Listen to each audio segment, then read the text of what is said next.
It costs that much cause it takes me fucking hours. It costs that much cause I don't have superpowers. So you need to pay for my skills cause exposure doesn't pay the bills. It costs that much cause it takes me fucking hours. You need to pay for my skills cause exposure doesn't pay the bills. It costs that much cause it takes me fucking hours.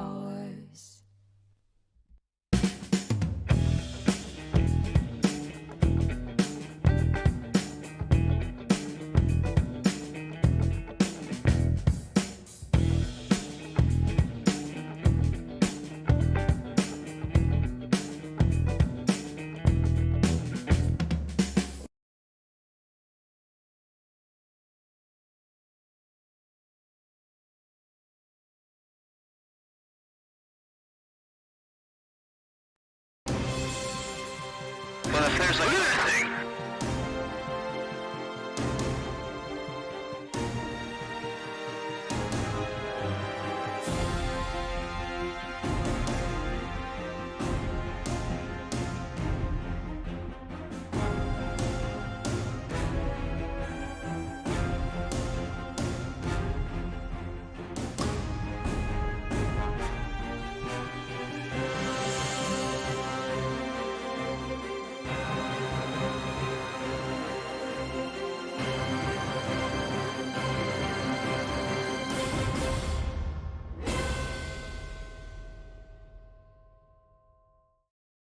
I believe you can hear me now. I had it all planned out. Gonna have like a little cold open then right before the thing, and I looked down and I didn't see any audio mixer at all for that particular scene, and I was like, I'm not even gonna finish that. Just roll the open. Hello everybody, welcome to I keep wanting to say extra bullet. It's Mundus Ultra. It's another Latin phrase meaning beyond, the world beyond. So, and wow, I actually, you know, for a Super Bowl Sunday night and, you know, for a channel that only has 34 subs, a lot of folks showed up. What's going on? We got Dingo's here. Les Bones is here too. And we got Rick is here and Dabby and Pacheco, I hope I'm saying your name right. Pacheco Roan, good to see you. Oh, my sweet Jimmy's here too. Very good. Thank you so much. Appreciate y'all coming out for the Maiden Voyage. This is my Maiden Voyage hat.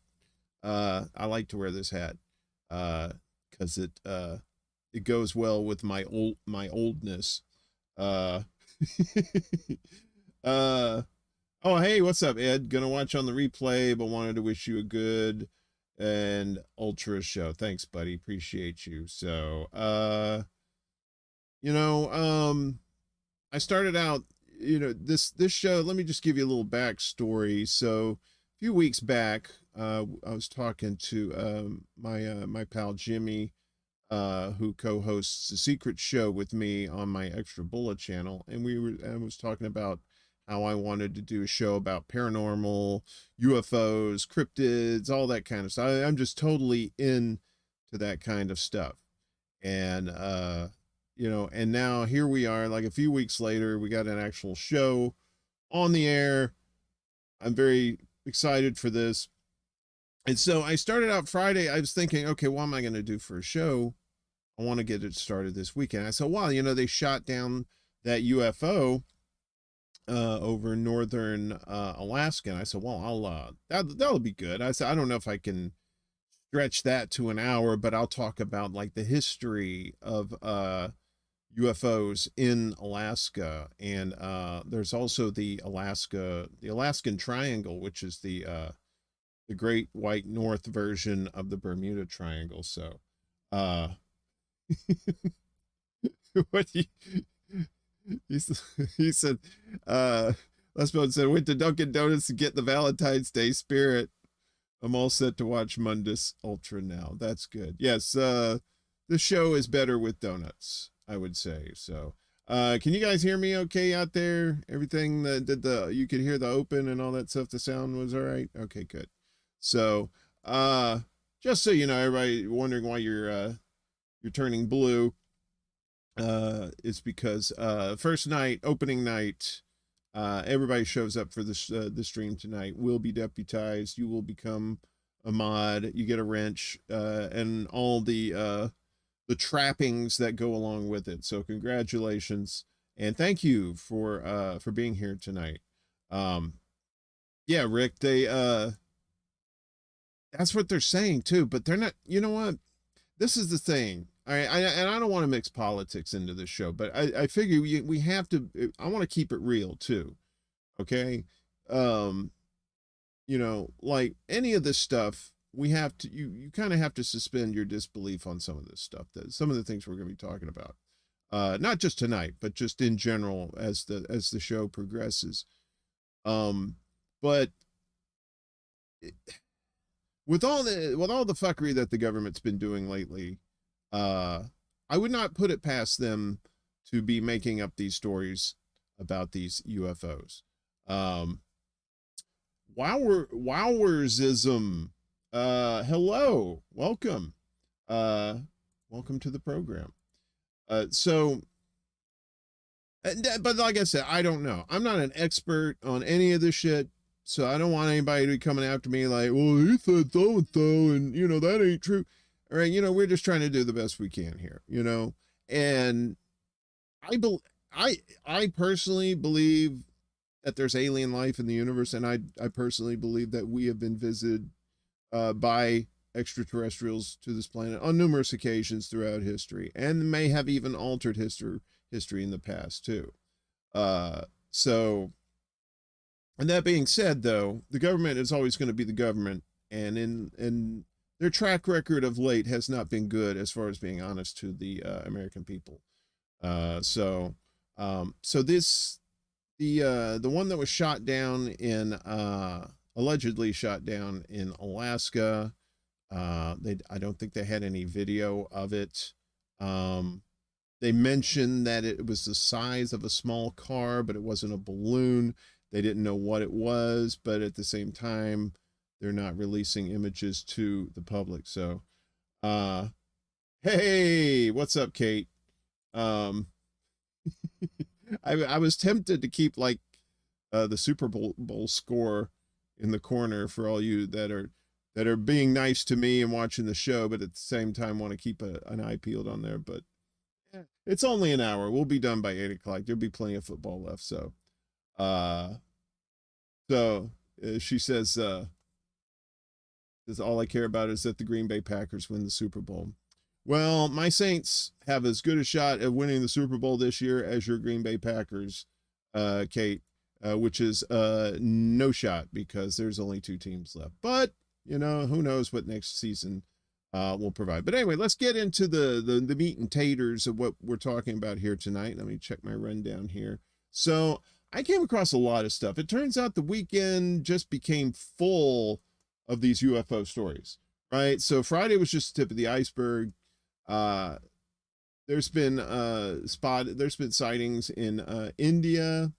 There was last month there was a sighting in Mexico. We got some video of some of these here. We've got some out of China. And so let me see. First off, let me just look up here. We're going to check out, this is a site called beforeitsnews.com. So take that for what you will, as far as like the accuracy of the stories, but they do have video on there. Okay, so first off, we're going to check out this cigar-shaped UFO in India. The video is 4 minutes long, but we're not going to watch that much of it. I'll show you what's happening here. So let me get this into position here, and let's check this out. So I believe that's it. Hello. Is that it? That's it. Let's see. Let me try this again. Sorry, folks. We do it live. There we go. I think that's it. All right. This is in Udaipur. I totally butchered that name. India. This was back in January, like late January. So we're just setting the stage here, right? Watch out for anal probes, indeed. Wowzer-isms. So look at. I've never seen something like that actually. Have you? I know, but what is that? Is it a flight? It's this lady's talking too much. So anyway, so this is the cigar-shaped craft that they were talking about, right? Now, more often than not, whenever you see something like this in the sky, it's often accompanied with video, taking video or photos, right? And so you have to consider frame rates that go into it, right? So so like when you see these long cylindrical things, you can't really get the depth of perception. You can't really tell how far away this thing is to get the size of it. But normally, like whenever you're taking video of something and something flies by, you've seen those videos where it looks cylindrical, like it has wings. There's a closer shot of it right there. But this doesn't. This is slow moving. And it doesn't look like it has any sort of like wings or anything on it.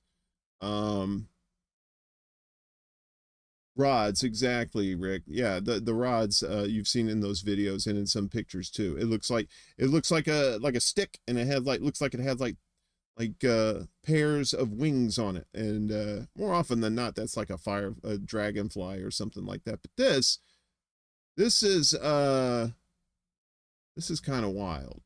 So, and this was in India. So let me get this other one set up here. And I have to warn you in advance, this being the first show, there may be some technical bugaboos, and we're still kind of finding our way. So, eventually we'll get there, you know, so please, just be patient, with this. So hopefully we can get out alive and everything will be good. Does anyone know is Rockfin or Rumble? Not yet. If anything, Kate, if I'm going to be on Rockfin or Rumble, I'll probably simulcast this show on my Extra Bulla channel. So I just didn't do it tonight. I didn't have it set up or anything, but I'm definitely going to work that out. So what's up, Anthony? Good to see you. Oh my God, it just started for me. Been here the whole time. Really? See? The internet is a crazy place. Yeah, Rumble's a good spot. And actually Rumble might be a pretty good a good place for this kind of stuff too. I mean, not that YouTube is going to censor this kind of stuff until it's time, because you never know what YouTube is always up to. So anyway, so this was this next one. This was late January too. This is out of Baja California Sur in Mexico. And I don't know. This looks fake. If this is real, this is some scary shit. That's all I'm going to say. So, let's watch this. Really? What is going on? Now I know why nobody likes this site, because it's crap. Let's see. Let's try this again. Okay. Now take a look at this. It doesn't do the Miami Vice thing again. That looks like that movie Nope, doesn't it? I mean, okay, if you you could see a very distinct line across the edge of it there, right? If that line isn't there, it kind of looks almost exactly like the Note cloud. If you do an extra 2 hours on the show, I won't complain. Is that all right, Dad? Well, we can do that. we're just doing an hour tonight, just like a little, you know, like a little appetizer, see how you like it. And, you know, if you want a 2-hour show, you know, we'll definitely have 2-hour shows when we have guests on too. And particularly when Marcus Cage comes on, we're going to talk about like crazy stuff in the Bible too. 3 hours or bust. You guys are crazy. This isn't Coast to Coast AM, all right? We're not doing 6 hours. So yeah, so this is out of Baja, California. All right, so get rid of that. Okay. Leave. There's more on here. And I just wanted to just give you examples of these things. So now, this was another one. So, okay. Let's see. So this is the update from Friday. So, according to ABC4, I'm not quite sure where this is out of. Maybe this is out of Alaska. I'm not sure. Meanwhile, a little... You hush your mouth, lady. Ain't nobody ready for you. Okay. So this is the update to what was going on Friday. So let's, let me entertain you. Come on, mouse. Don't be a bitch. Okay. Here we go. And... Meanwhile... That is encroached. Meanwhile, a little bit closer to home, U.S. officials say they still don't know who owns the unidentified flying object the military shot down over Alaska. This coming just days after the military shot down a suspected Chinese spy balloon off the coast of the Carolinas. ABC's Em Nguyen has the story. The military is now in the process of recovering the wreckage of an unidentified object shot down Friday off the coast of Alaska. The White House saying this object was flying at 40,000 feet, posing a threat to civilian aircraft. Out of an abundance of caution and at the recommendation of the Pentagon, President Biden ordered the military to down the object. And they did. One senior official describing it as cylindrical and silverish gray. The Pentagon saying it's about the size of a small car. Do you have anything to say about the object shot down over Alaska, Mr. President? The White House says the object was first detected Thursday evening. Fighter jets sent to observe, determining it was unmanned. The president briefed Thursday, giving the order to shoot it down Friday morning. An F-22 fighter jet taking the shot at 1:45 p.m. This object didn't appear to have the gondola underneath it, like the suspected Chinese spy balloon that was brought down off the coast of the Carolinas. There's no indication that it had any capability to be powered or to steer in a particular direction or to collect intelligence. President Biden has faced some criticism for not acting sooner to shoot down that Chinese spy balloon before it transversed the United States. Alaska Senator Lisa Murkowski says Friday's action sends a better message. Any aspect of U.S. sovereign territory that is encroached upon, there's going to be consequences to it. On Friday, the military announced they had found the massive technology bay from that Chinese spy balloon at the bottom of the Atlantic Ocean. Em Nguyen, ABC News, Washington. All right, so there you go there. Now you guys are talking about Lake Huron. Okay, so, and I believe that was today. Let's see. Okay. So let's get to it. They turned Art's show to crap. Lots of propaganda on that show now. Yeah, I'm not a big fan of George Norrie and Coast to Coast. I used to listen to Art Bell back in the 90s, and wow. Yeah, you really not. Yeah. Once he was gone, that was okay. You gonna stop? Okay. All right. So you asked for it, you got it. Toyota. This is from 41 minutes ago. This is ABC 7 News, Bay Area. So I guess this is I guess that I would assume that's San Francisco. So yeah, let's take a look at this. Get Chucky out of the way. U.S. officials have confirmed to ABC News that another high-altitude object was shot down Sunday afternoon over Lake Huron. According to one official, it was shot down by a U.S. military aircraft. Today's incident comes one day after another unidentified object was shot down on Saturday, according to officials. This one over the Yukon in Canada. The object first detected Friday night, Canadian and U.S. planes scrambling to scope it out. President Biden speaking to Canadian Prime Minister Justin Trudeau, giving the green light for a U.S. F-22 fighter jet to take the shot.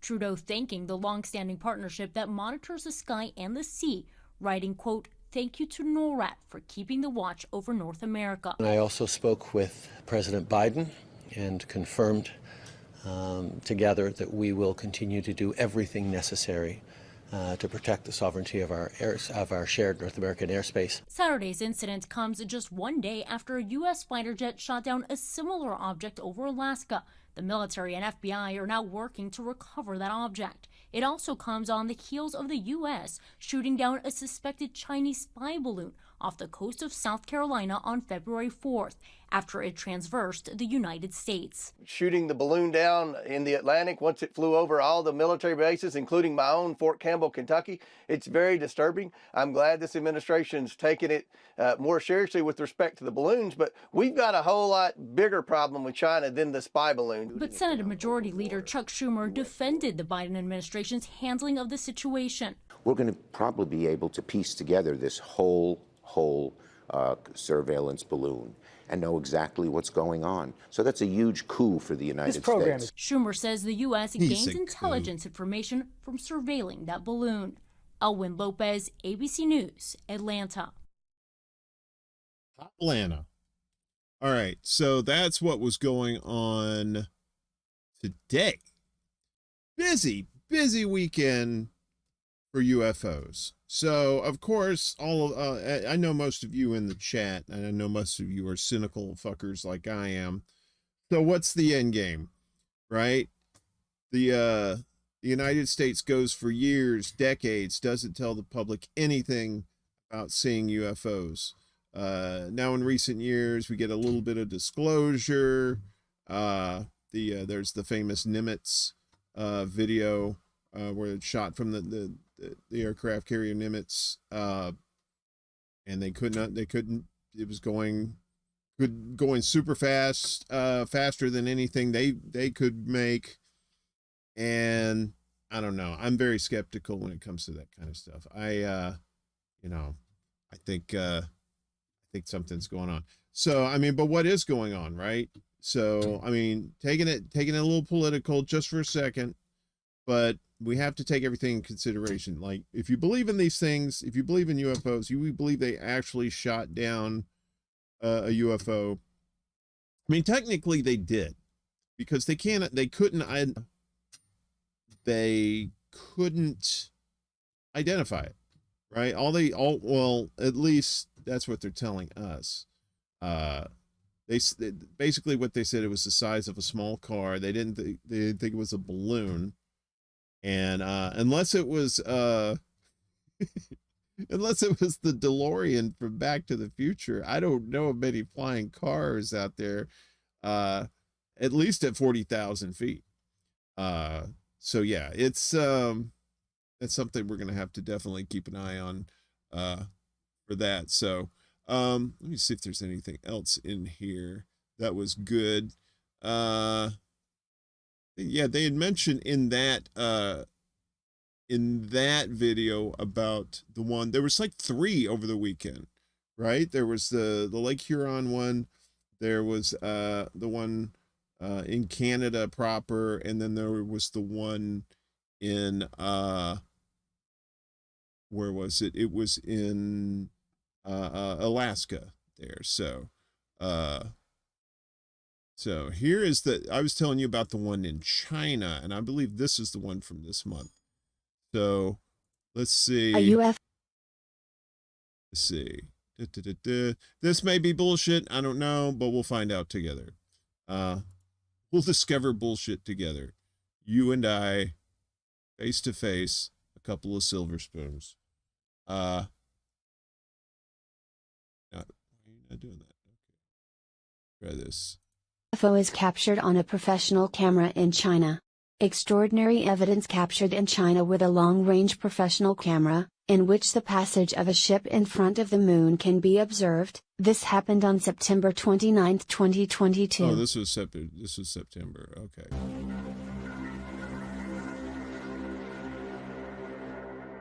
That looks wild. I don't know about you. But they can fake a lot of this stuff too.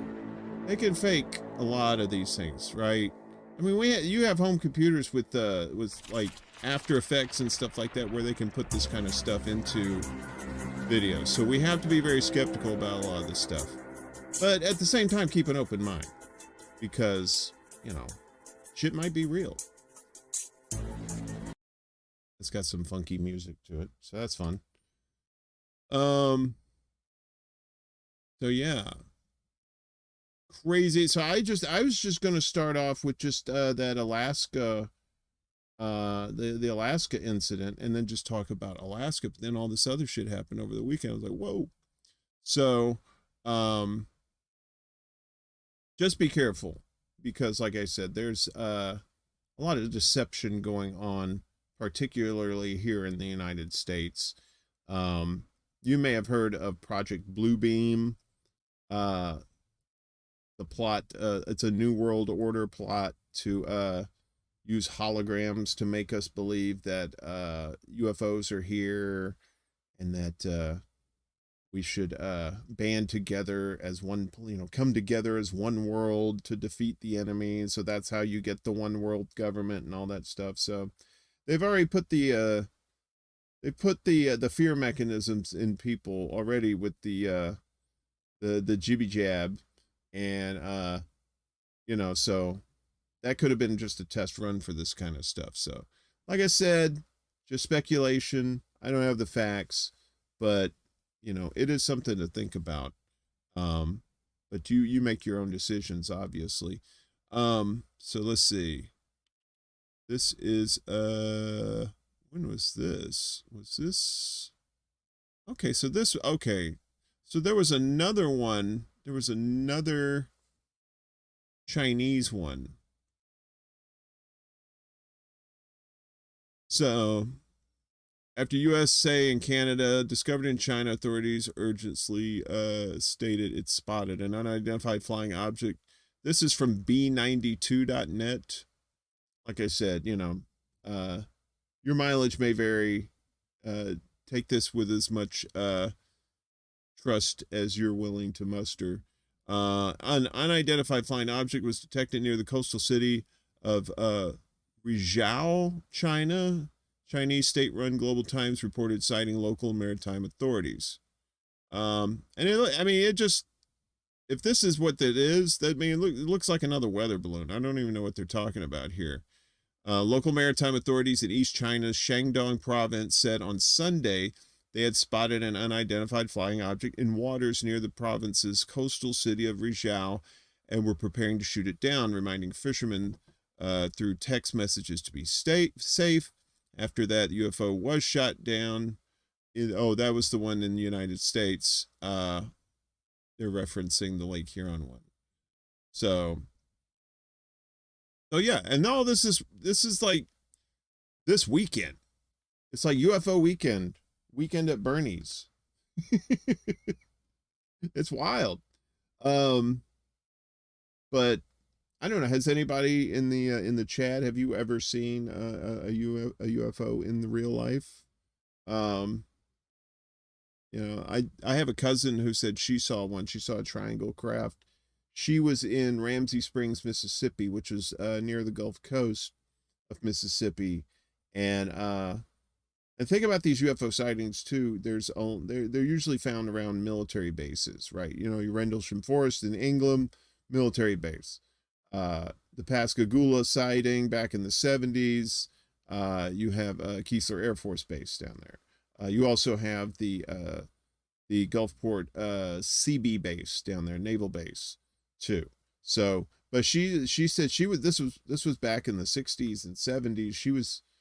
She was in the back of this car, and back then they had these cars called hatchbacks. So the back sloped and had this big giant windows back there. So she was laying in the back there, like there was like this, there's the seat, the back seat, and then there was like the area underneath where your tire was. And so she was kind of laying back there looking up through the window, and as they were going through like this canopy of trees along the road. It's very common down south.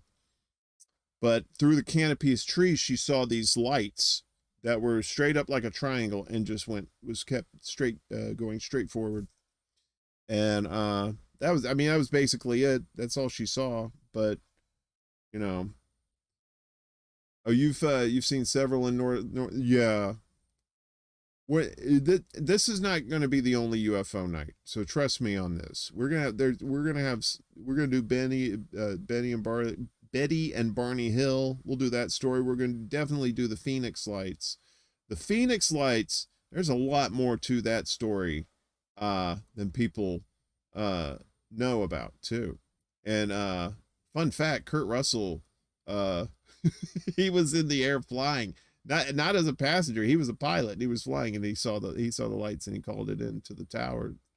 I don't know if he called it into the military base or who he called it into, but I guess the local airport, the control tower, and he told them about it, and they were like, maybe they were in disbelief, like, wait a minute, I don't know what to believe.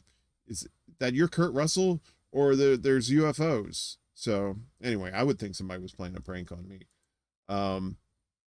Definitely, Rick. Those rural areas near bases that are secluded. Exactly.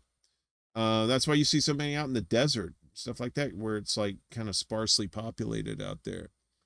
Let's see what else we got here. All right, so we already did that.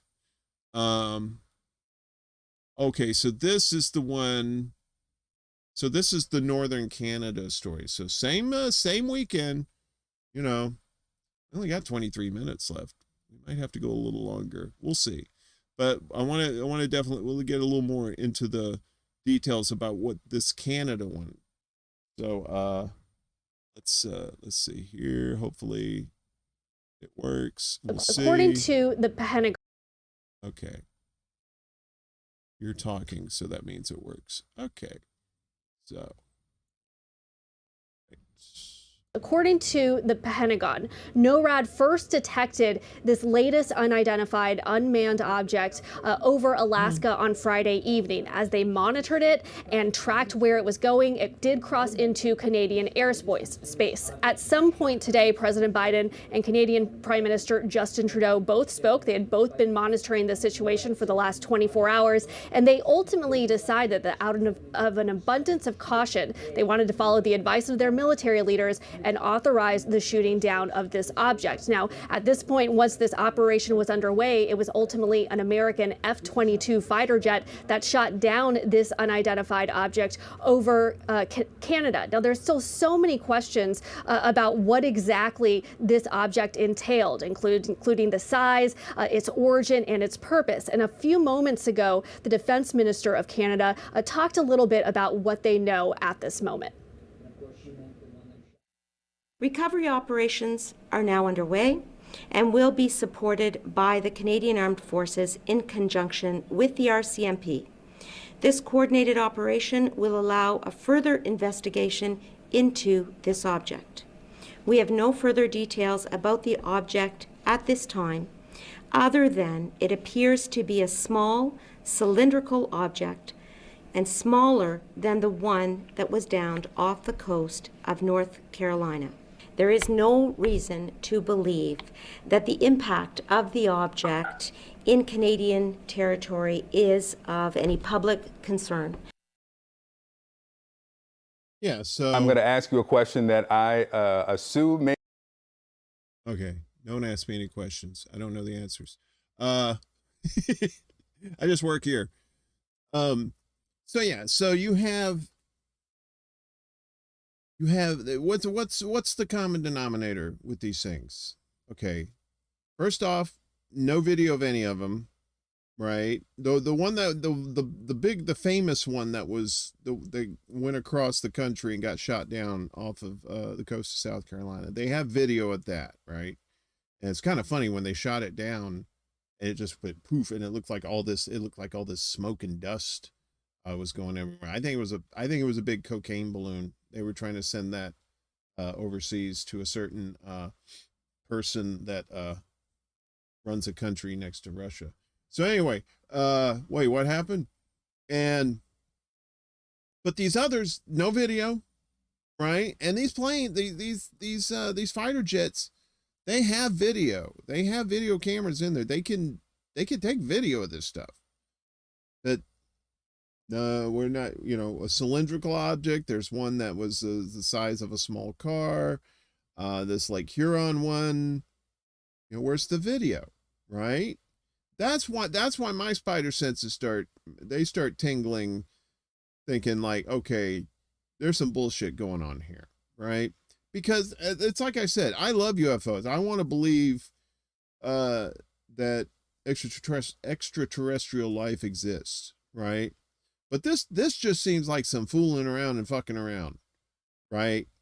Getting people to, to go squirrel, and to keep them from getting their attention on things that are going on. Like I said, I don't want to get political, but the things that are going on right now, you have that train derailment in Ohio, which is devastating. And none of the mainstream media is talking about this. They're not talking about the dangers. They're saying, oh, well, it's okay to come back. But meanwhile, there's wildlife and fish that are dying around the area. People are complaining about like skin irritations and coughing and stuff like that. Huge distraction. So, I mean, you don't really have to be a Rhodes Scholar to put the pieces together there. If you're talking about UFOs, the government is openly talking about UFOs on multiple occasions over the same weekend. Come on. Something, as they said in Bill and Ted's Excellent Adventure, something is amiss at the Circle K. Yeah, exactly.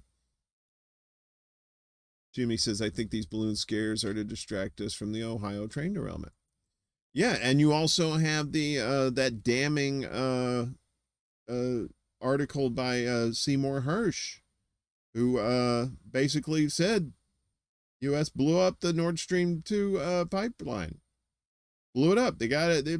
They got sources and everything. Not talking about that either. It's the things they don't talk about are the things that you should pay attention to if you're not doing so already. So, and I didn't used to be like that. I used to believe the mainstream media. I used to think, okay, that sounds right. And because I didn't care. I wasn't into politics. I wasn't into any kind of, I didn't know what the World Economic Forum was. I barely knew what a New World Order was.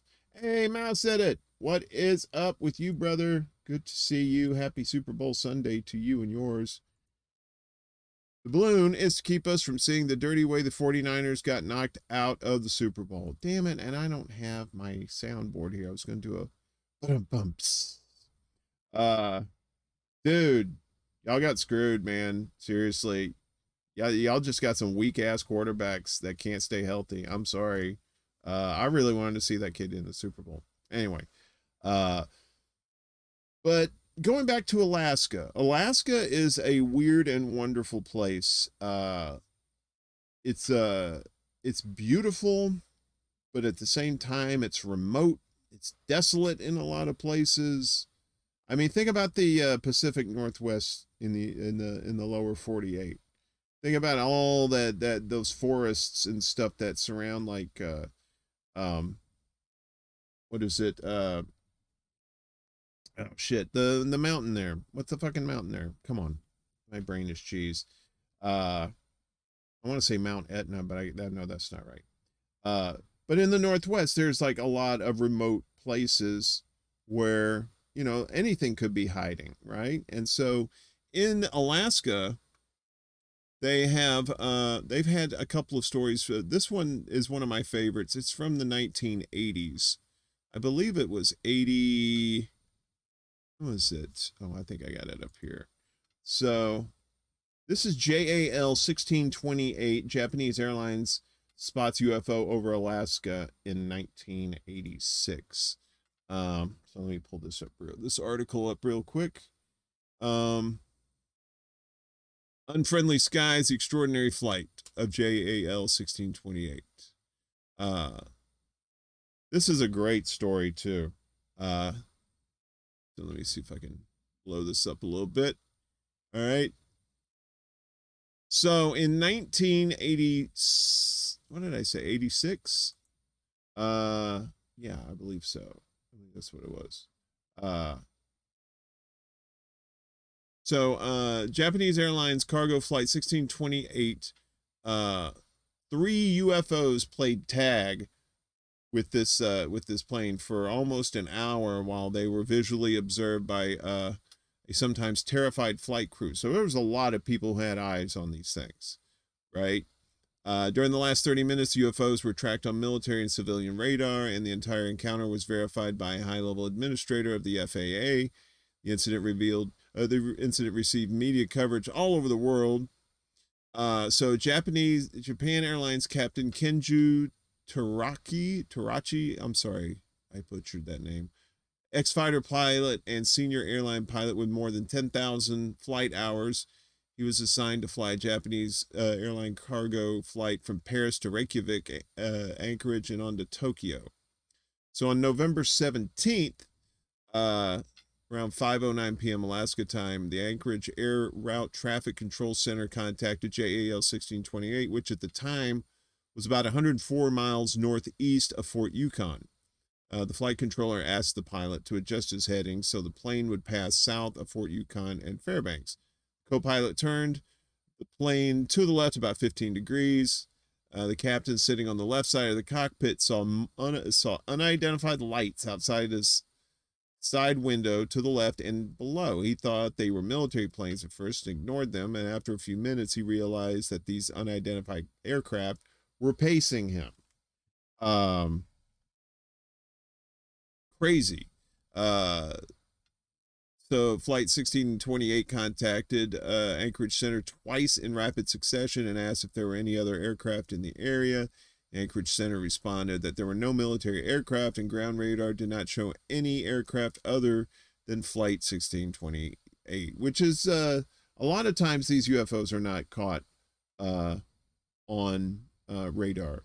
Sometimes they are, but sometimes they're not. So they then the two lights began to move in an erratic manner. The captain recollected in his official report to the FAA, the distance from the lights was far enough from us. This is him in his report. The lights was far enough from us and we felt no immediate danger. I thought perhaps it's a UFO. The lights were still moving strangely, most unexpectedly. 2 spaceships appeared directly in front of the plane, shooting off lights. The inside cockpit shined brightly, and I felt the warmth of the UFO's thrusters on my face. Wow. That's up close and personal. Then 3 to 7 seconds later, the fire, like from jet engines, stopped and became a small circle of lights as they began to fly in level flight at the same speed as we were. The middle of the body of the ship sparked an occasional stream of lights like a charcoal fire. Its shape was a square flying 500 feet to 1,000 feet in front of us, very slightly higher in altitude than us. Its size was about the same size as the body of a DC-8, similar in size to a Boeing 707. So not a small craft, not a huge one like you hear about these mile-wide ones, but still pretty interesting. It's impossible for any man-made machine to make a sudden appearance in front of a jumbo jet that is flying 910 kilometers per hour and to move along in a formation paralleling our aircraft, but we did not feel threatened or in danger. Honestly, we were simply astounded. I have no idea why they came so close to us. So, I mean, this sounds like this dude's seen these things before, right? I mean, if this is the first time I've ever seen a UFO that close, I don't know, but this guy's a professional, and I'm not a professional. It's probably why I was never a pilot. I'm a little afraid of heights, so there's probably that too. Yeah, it's Super Bowl today too. There's a lot of people online too, probably watching the game. So if you get the little, just refresh the page, you should be okay. There was a pale white flat light in the direction where the ships flew away, pacing us. The Anchorage Center replied that they saw nothing on their radar. I set our digital weather radar distance to 20 miles, radar angle to horizon. There it was on the screen. A large green round object had appeared 7 or 8 miles away in the direction of the object. We arrived at the sky above the Eielson Air Force Base in Fairbanks. It was a clear night. We were just above the bright city lights, and we checked the pale white light behind us. There was a silhouette of a gigantic spaceship. We must get away quickly. This is the pilot of this cargo plane. This is his recollection. He's like, oh shit, we gotta get the fuck out of here. A terrified Captain Tarachi, in coordination with the Anchorage Center, attempted evasive maneuvers such as flying in a circle and changing altitude. The gigantic UFO, later described by Tarachi as the size of 2 aircraft carriers, shadowed Flight 1628 through all maneuvers. So in '86, John Callahan was FAA Division Chief of the Accidents and Investigations Branch in Washington, D.C. About a week after the incident, he got an urgent call from Alaska. Callahan's recollections were recorded in an interview conducted around 2000. His comments, too, are edited here for brevity and clarity. He says, I forgot who it was that called, but he says, we got a problem here. I don't know what to tell the media. The whole FAA office is full of the media from Alaska. Callahan asked, what's the problem? He says, it's that UFO. I said, what UFO? He says, well, last week we had a UFO chase a 747 across the skies up here for about 30 minutes or so. I told him to get all the data together. I wanted all the civilian and military discs that they had and all the tapes that they had available, and flown overnight to the tech center where I'm sitting.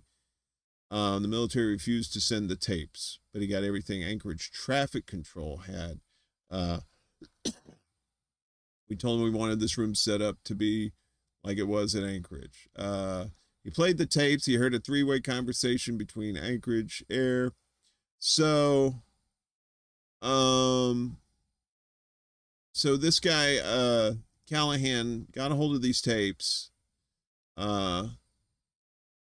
And I believe, he says, after sitting through the presentation, Callahan's boss turned to him and said, don't talk to anybody until I give you the okay. The next day, his boss set up a briefing. According to Callahan, I brought all the people from the tech center. We went upstairs. We had all kinds of boxes of data that we handed them. That was a big mistake. Printouts. It filled up the room. They brought in 3 people from the FBI, 3 people from the CIA, and 3 people from Reagan's scientific study team. Ronald Reagan was president at the time, and I don't know who the rest of the people were, but they were all excited. Callahan and his staff showed the assemblage everything they had and answered a lot of technical questions. So yeah, this is let me put this link in the chat. I don't know how this is going to work out with this. We'll see. New toys. We'll see if everything works. Fascinating story. And of course, it was like one of these deals where all the tapes got lost and, you know, they were never seen again. Well, the pilot was seen again. But that's a pretty cool one. That's one of my favorites. I really, well, there's an epilogue to it. So within months of the incident, Captain Tarachi was banished to a desk job because he had, quote, embarrassed the company. He was fully reinstated a few years later. John Callahan retired from the FAA, became an industry consultant, and periodically recounted the true story of JAL Flight 1628. Good stuff. This is kind of a quickie. This was around the golden age of UFOs, right? It basically all started with Kenneth Arnold back in '47. Everybody, a lot of people who aren't into this kind of stuff will say, "Oh, well, Roswell, that was the more famous one." But Kenneth Arnold was, I believe he was flying near Mount Rainier. That's what I was trying to think of. Mount Rainier in the Northwest, and saw several craft fly by, and he coined the term flying saucer. He said because they look like flying saucers. Because at the time, people drank coffee and they had their little coffee saucers underneath. You have the saucer so you don't spill the coffee on you if you're, you got a drinking problem. So this next one is from way back in 1947. And like I said, it's a quick one, so should be a pretty quick read. The Flying Saucer. Dun, dun, dun. On July 9th, 1947, 3 teenage Anchorage girls, Judy Kerr, Vicky Novak, and Nancy Green, claimed to see an unusual white disc-shaped object above Elmendorf Air Force Base, where it streaked across the sky and disappeared to the south. According to the girls, the unidentified object traveled at great speed and was moving faster than ordinary planes. Remember, it's 1947. They didn't have jets yet. They had propeller planes. The girls also said that it was smaller than any fighter plane and not a weather balloon. That sounds familiar. Which they were familiar with since they were all daughters of servicemen and passed the time watching the base flight operations. These 3 girls had made the first documented UFO sighting in Anchorage history. Like I said, this started in 47 was a crazy year. So you had Roswell. You also had like there it is, the Mineral Washington. I don't know if any and if you Washington folks are here may know of that. It's a small town south of Tacoma.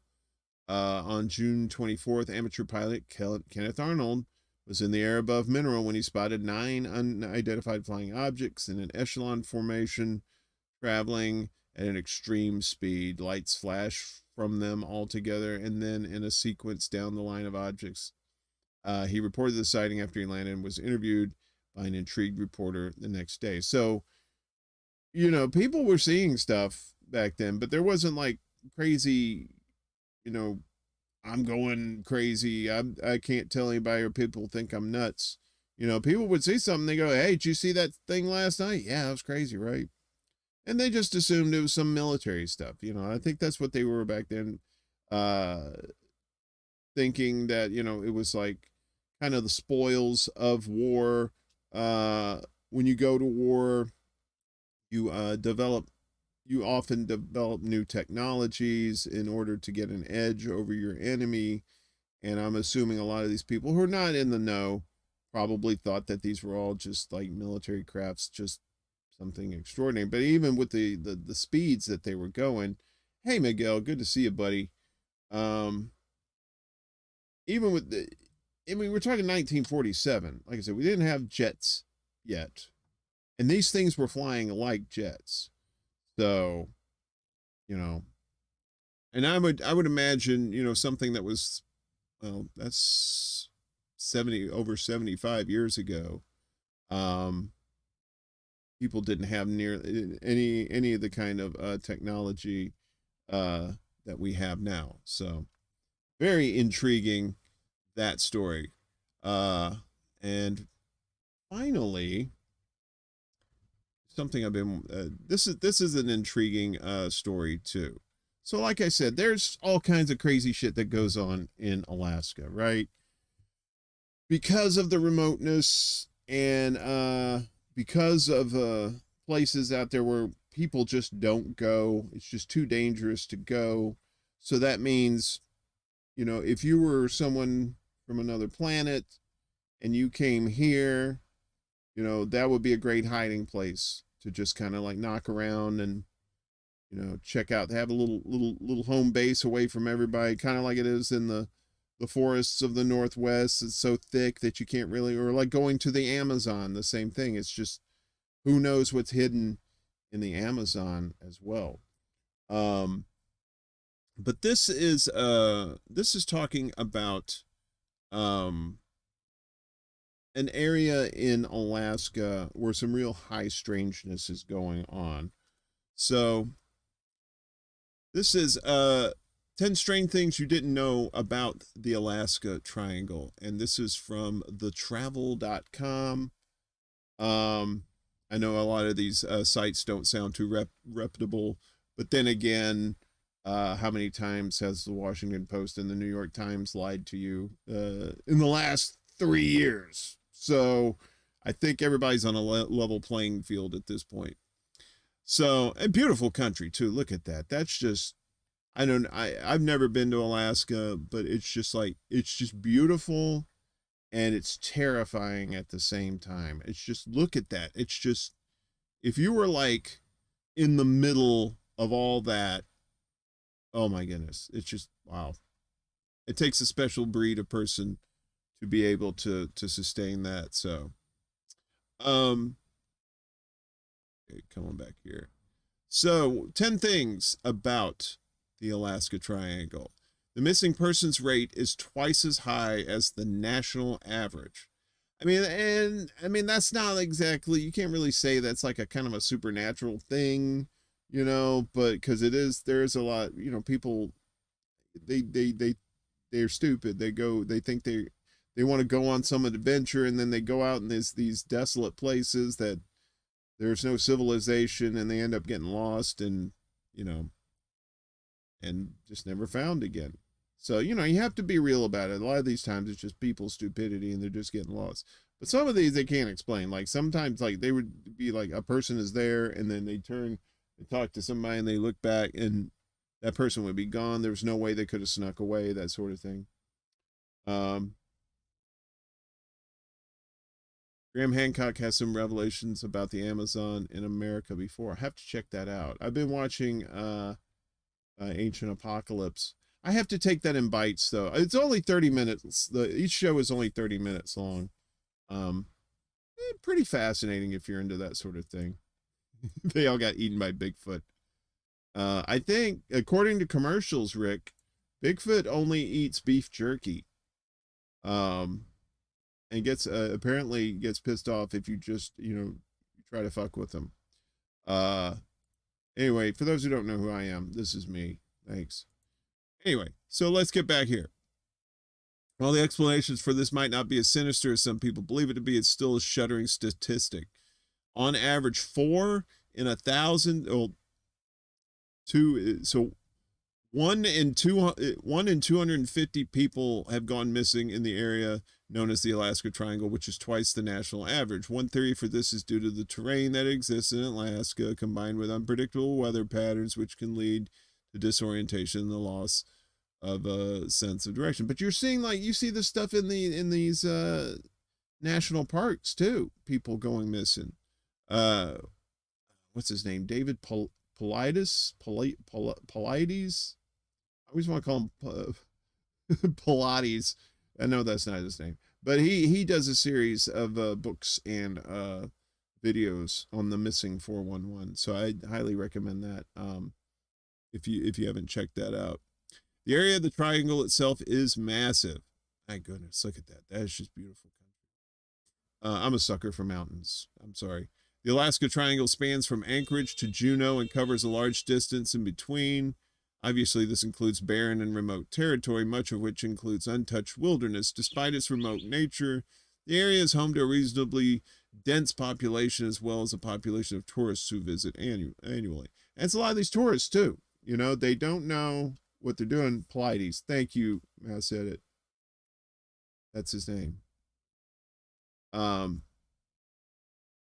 Planes have also gone missing in the Alaskan Triangle without a trace. Now, this is the one that interests me, is the planes going down. Now, it could be the weather patterns too. You know, what affects you on the ground will definitely affect you in the air when it comes to like weather. While this could also be attributed to the weather, there have been disappearances and accidents in the Alaska Triangle involved planes and not just people. One of the most significant disappearances that happened in this area involved Congressman Hale Boggs, whose aircraft mysteriously went off the radar in 1972 while flying over the triangle. I remember that. I remember reading about that. I was only 3 at the time, so I'm good, but I'm not super baby. Efforts to recover the plane wreckage or any survivors was unsuccessful, and the disappearance remains a mystery to this day. Hey, Mika, what is up with you? Good to see you. Snowblind this? Yeah, because we're gonna go. We're in one of these shows. We're gonna get into the Dyatlov Pass, back in the 50s, and there's also an American version of that too, of the Dyatlov Pass. So that's a fun story. I can't wait to get into that with you guys. The Lingot people believe disappearances are due to something else entirely. All right, here we go. Kushtaka.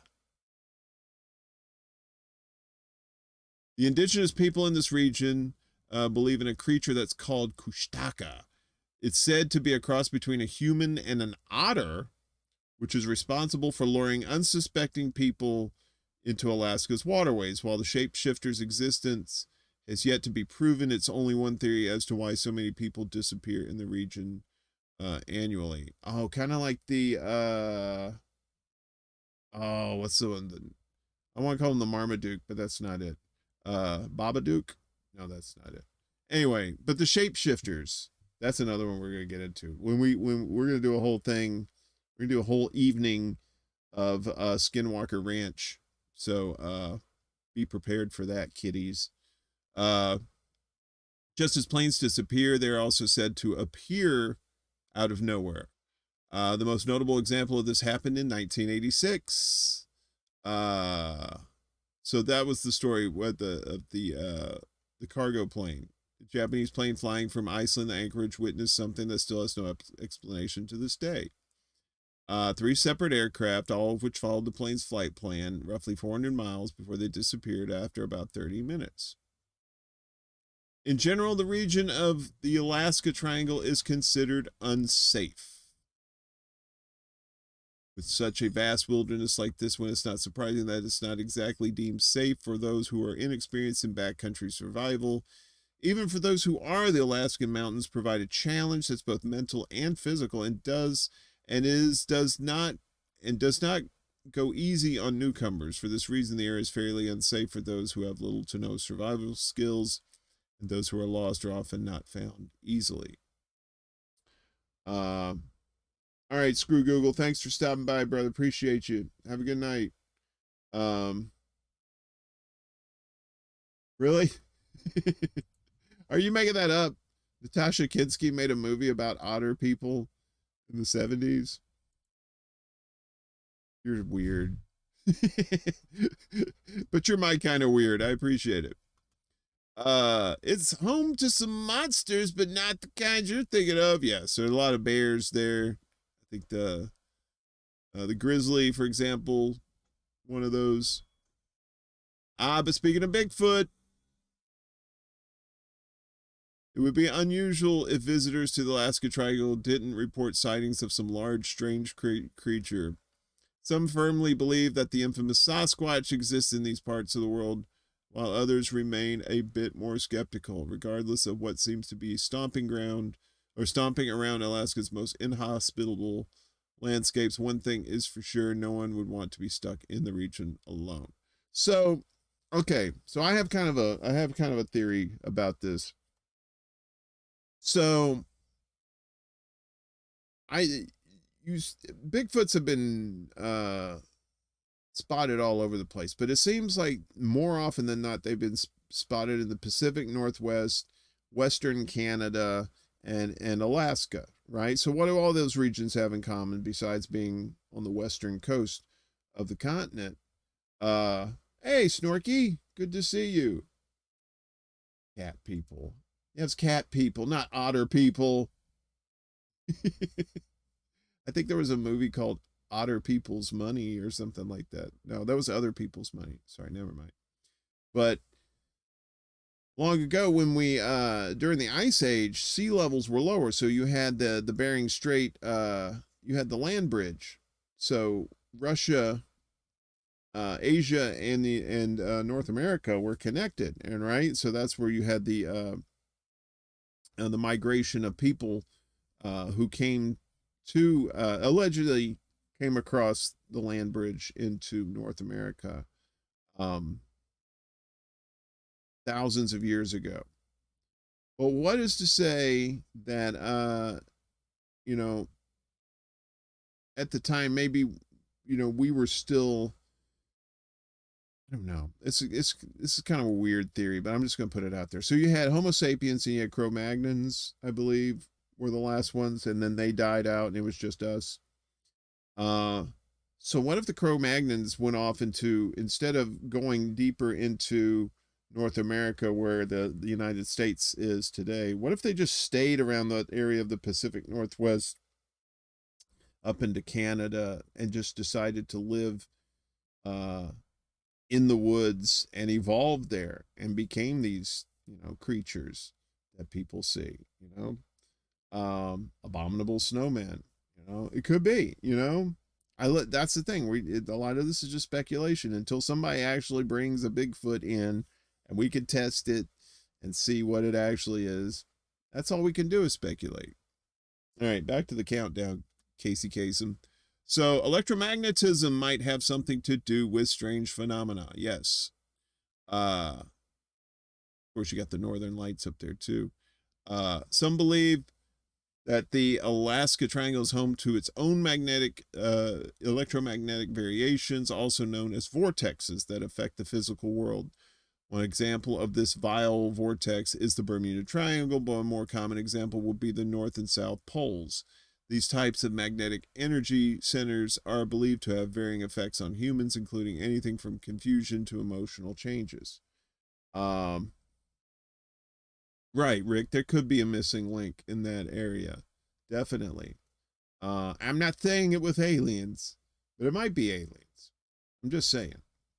Yeah, portals. Isn't that crazy? So, and the thing is about the poles too, the magnetic poles are shifting, right? They move constantly at a slow rate, but they still move. And may have something to do with the ley lines around the planet too. And ley lines is not a new concept either. It's like these ancient cultures knew about ley lines way back and would put like a lot of their holy places, a lot of their tombs and stuff like that. It said that the pyramids in Giza are on ley lines too. So, the Earth is a very mysterious place when it comes to the power that it yields, right? That we could tap into. I'm pretty sure Nikola Tesla had a good idea about that stuff. We're going to do a whole show on him too. So you watch your mouth. But yeah, and okay, so back to this. The number one, despite its reputation, is still a popular tourist destination. It is. Look at that handsome stranger. So Alaska is a beautiful, yet it's a scary place, right? About like a lot of places around the world too. A lot of these remote places, gorgeous, rarely or barely touched by human hands. And there's a reason, because humans can't get into those places. But if they somehow manage to, chances are they're probably not coming back. So, I don't know. I know, right? That photo. Did you like that? That was pretty cool. Dude needed that. Dude had some Propecia or something. He need get him some plugs. Hey, get him some hair plugs, man. But Miguel says the pyramids is the only surviving original world wonder. It would be cool to visit. Yeah. And used to people, you could like, Graham Hancock claims that he's been at the top of one of those pyramids, right? Where the capstones were supposed to be. And this is what he claims. So he was up there with a guide. This was like maybe like in the 80s or 90s or something like that. So ever since 9/11, then they put the kibosh on that, for terrorism, keep from terrorists from blowing up the pyramids. Good luck with that. but he was at the top of the pyramids where the capstone was. I believe, as the story goes, his guide had like a wine bottle or something, and he wrapped the wine bottle with a wet towel or something like that, and he could feel like electrical pulses, like it was generating electricity at the top of that pyramid. Yes, that is Mothman. Wait a minute. And look at this guy. Hi, Billy. I'm hiding behind your couch. I'm gonna invent some shit, and then they're gonna kill me, and then steal all my shit when I'm dead. That's a sad story. The Nikola Tesla story is very sad.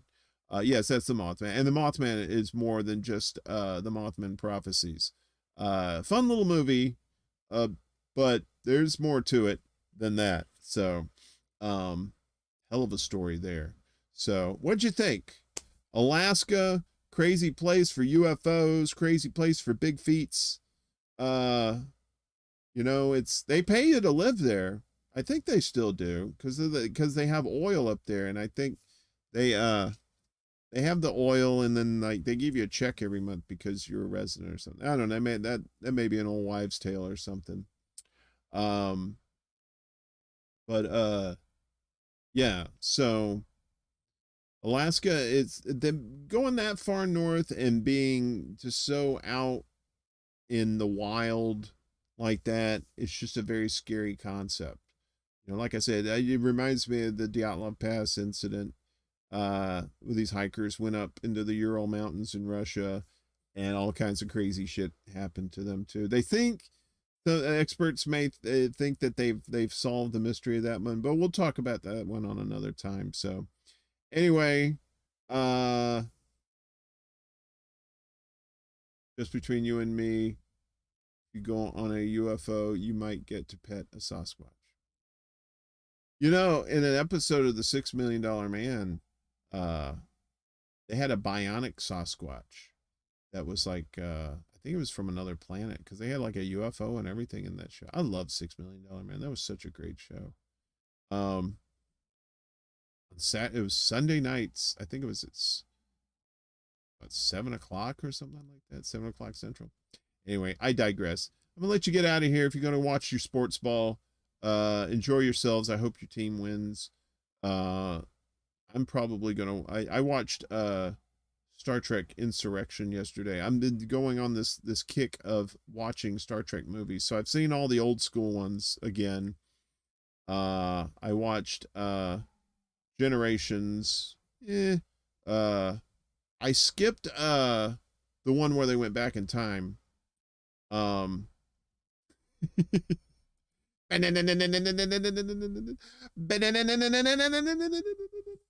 is the best sound effect ever. But yeah, so now I've been watching the Next Generation movies, and unfortunately I'll probably watch the Chris Pines ones because I'm a glutton for punishment. So I want to thank everybody for coming out to the Maiden Voyage of Mundus Ultra. This went a lot better than I thought it was going to be. That whole little audio hiccup was probably the worst thing. I gotta get my shit together with these web pages, but no, I'm gonna watch it. Out of all those, First Contact is my favorite, so I'm gonna watch all the bad ones first, and then I'm gonna watch First. I know I'm going out of order, but I'm gonna watch that one last because I really like that movie.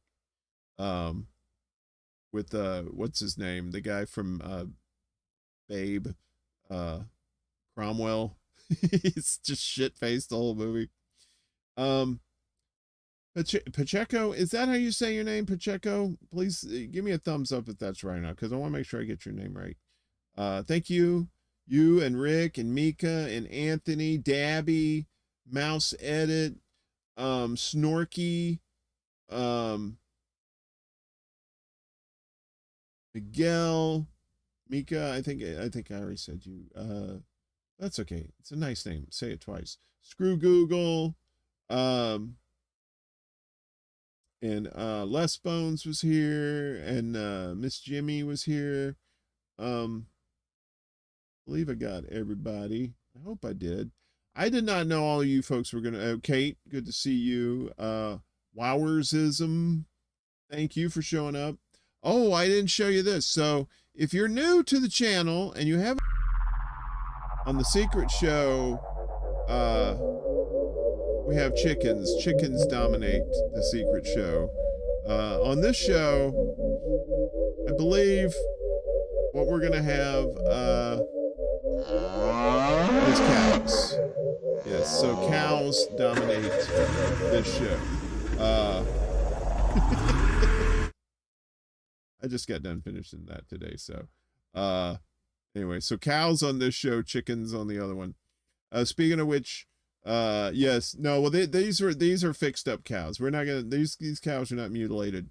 They get sent back, you know, well fed, and they get put in a place where the cow guy can't get them and turn them into hamburger. So I have a question for you, and you don't have to answer now, but just let me know in the future. Do you like this? I was thinking about doing this show at 6 o'clock on Sundays, 6 p.m. Sundays. It's not too late, right? I know people got to go to work the next day, but it feels like a Sunday show, right? Like the end of the Sunday, you want to get your little paranormal action going on, you know, you want to get your cryptids actions.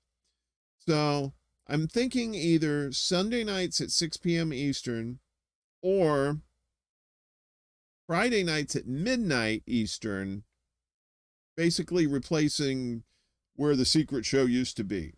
So if you like either one of those, let me know.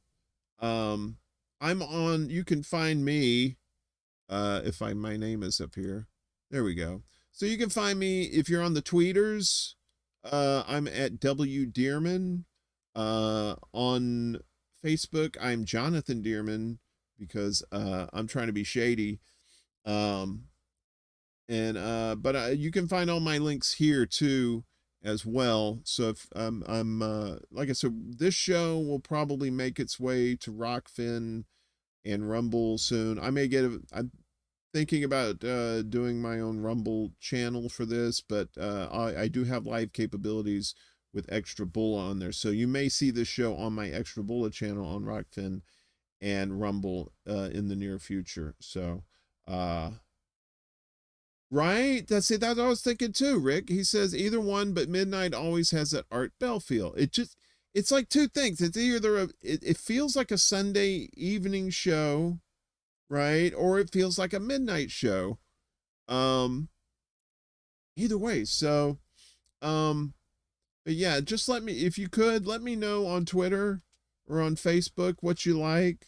And if you're not on either one of those, I'm going to put my email in the chat, the Mundus Ultra at Gmail. And then just let me know about the time, but also let me know about something that you want me to cover, like a story, like some sort of crazy cryptid story, or some sort of, you know, historical weirdness or whatever. You know, I love talking about that shit. I totally enjoy it. I don't know, Miguel says either one works. I might get greedy, and if this thing kind of takes off, maybe we'll have two nights, maybe do a Sunday night and a Friday night midnight one. I don't know, but I'm an old man, and that'd probably beat the hell out of me.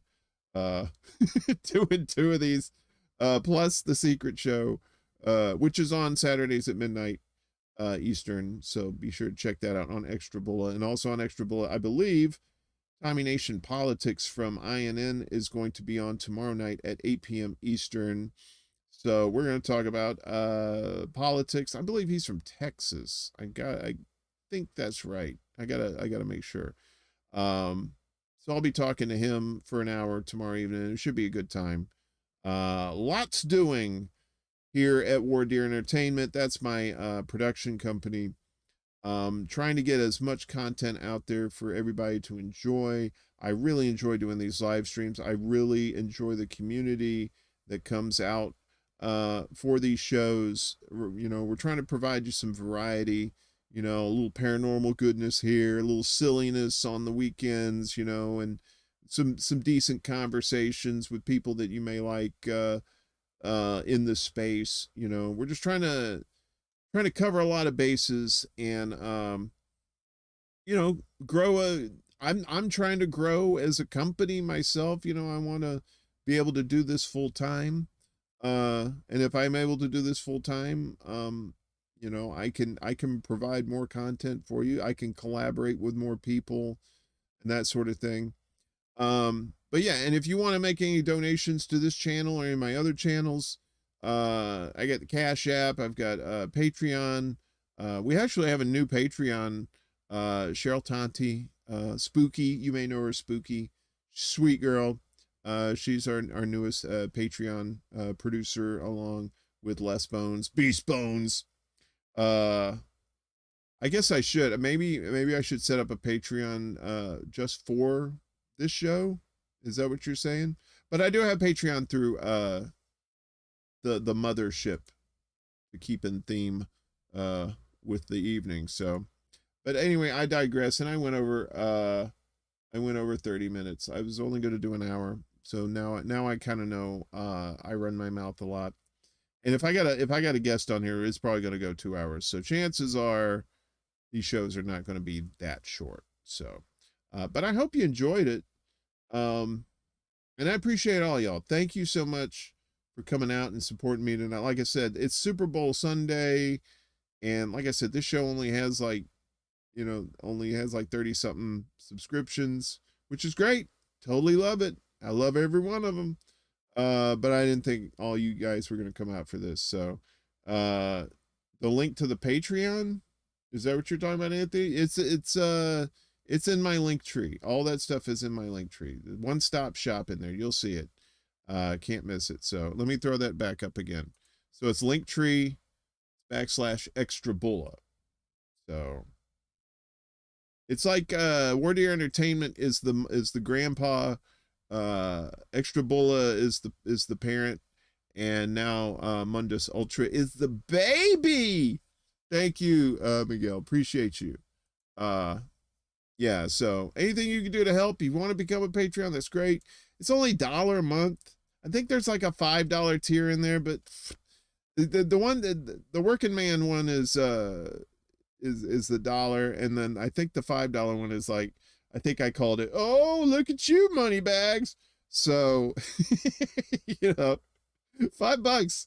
Hey, do not underestimate the power of $5. So, but anyway, I'm just rambling on. I'm just so excited. I'm thrilled that this is finally off the ground. I'm thrilled that you all came out, and I hope you enjoyed it.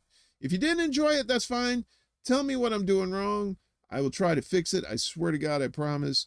Besides like the technical stuff, obviously I'm going to do that. But you know, like I said, if anything you want me to cover, it may be like a story that nobody's heard about. I'll do the research. I'll put the groundwork in.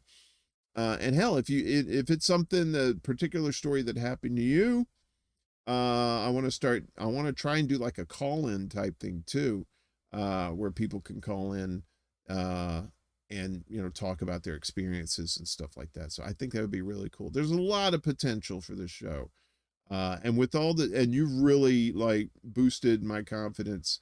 Anthony, you are money bags in more ways than one, brother. I appreciate you. Thank you so much. And I appreciate all y'all. I'm going to get out of here, let you go have some fun. Enjoy the rest of your Sunday evening. I love each and every one of you. Be safe out there. I usually say wash your ass on the other shows, but for this show, I'm just going to say be skeptical, but keep an open mind. You never know what's in the world beyond. So we'll take that journey together. Have a great night, everybody. We'll see you next week on Mundus Ultra. Take care. Peace.